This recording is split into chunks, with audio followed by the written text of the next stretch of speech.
തെറ്റ് ചെയ്താൽ അവരെ മാത്രം പ്രതിയാക്കുക, അവരെ മാത്രം ഉപദ്രവിക്കുക.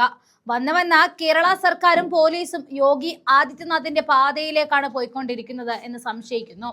ഒരാൾ തെറ്റ് ചെയ്തു എന്ന് ആരോപിക്കപ്പെട്ടാൽ അയാളുടെ കുടുംബത്തെയും അയാളുമായി ബന്ധം ഉള്ളവരെയും ഇല്ലാതാക്കാനുള്ള ശ്രമങ്ങൾ നടത്തുക, അവരുടെ വീട് തകർക്കാൻ ബുൾഡോസർ രാജ് നടപ്പിലാക്കുക.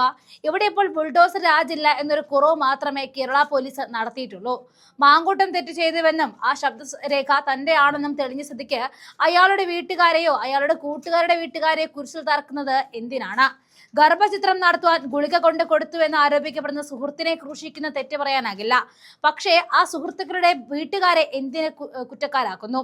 ഇപ്പോഴത്തെ അവസ്ഥ എന്തെന്ന് വെച്ചാൽ ഓരോ കോൺഗ്രസ് നേതാക്കളും അവരുടെ അച്ഛനമ്മമാരും ഇരയാക്കപ്പെടുന്നു എന്നുള്ളതാണ്. മാങ്കൂട്ടത്തെ തേടി വലവിരിച്ച പോലീസ് നാടൊട്ടുക്ക് അന്വേഷിച്ചിട്ടും കണ്ടെത്താൻ കഴിയുന്നില്ല. അതിന്റെ അരിശം തീർക്കുന്നത് അയാളെ തിരക്കി ചെല്ലുന്ന വീടുകളിലേക്കാണ്. കട്ടവനെ കിട്ടിയില്ലെങ്കിൽ കിട്ടിയവനെ കള്ളനാക്കുന്ന പോലീസ് മുറ ഇവിടെയും നടപ്പിലാക്കുകയാണ്. രാഹുൽ മാങ്കൂട്ടത്തിൽ MLA തിരക്കി സുഹൃത്തും യൂത്ത് കോൺഗ്രസ് സംസ്ഥാന സെക്രട്ടറിയുമായ ഫെന്നി നൈനാന്റെ വീട്ടിലെത്തിയ പോലീസാണ് വീട്ടുകാരോട് മോശമായി പെരുമാറിയത്.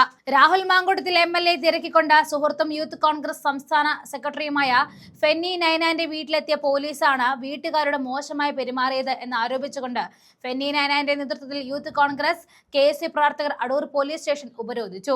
ഞായറാഴ്ച വൈകിട്ടായിരുന്നു ഫെന്നി നൈനാന്റെ അടൂർ നെല്ലിമൂട്ടിൽ പടിയുള്ള വീട്ടിൽ പോലീസ് എത്തിയത്. ഈ സമയം ഫെന്നി നൈനാൻ വീട്ടിൽ ഉണ്ടായിരുന്നതില്ല. അടൂർ നഗരസഭ 8ാം വാർഡിൽ കോൺഗ്രസ് സ്ഥാനാർത്ഥിയെ മത്സരിക്കുന്നത് കൊണ്ട് പൊത്രോട് ഭാഗത്ത് പ്രചാരണത്തിലായിരുന്നു ഫെന്നി. വീട്ടിലെത്തിയ പോലീസ് അമ്മയോട് മോശമായി പെരുമാറി എന്നാണ് ഫെന്നിയുടെ ആരോപണം. ഇത് കേസ് മറ്റൊരു തലത്തിലേക്ക് കൊണ്ടുപോവുകയാണ്.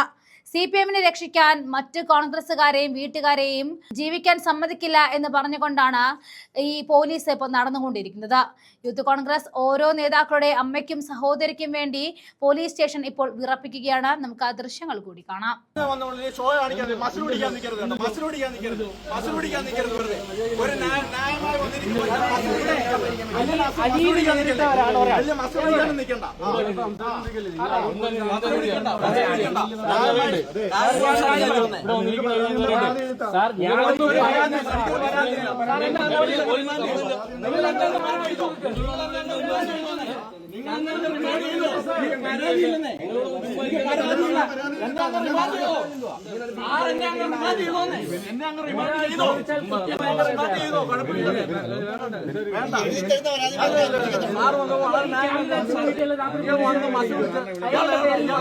കേസില്ല.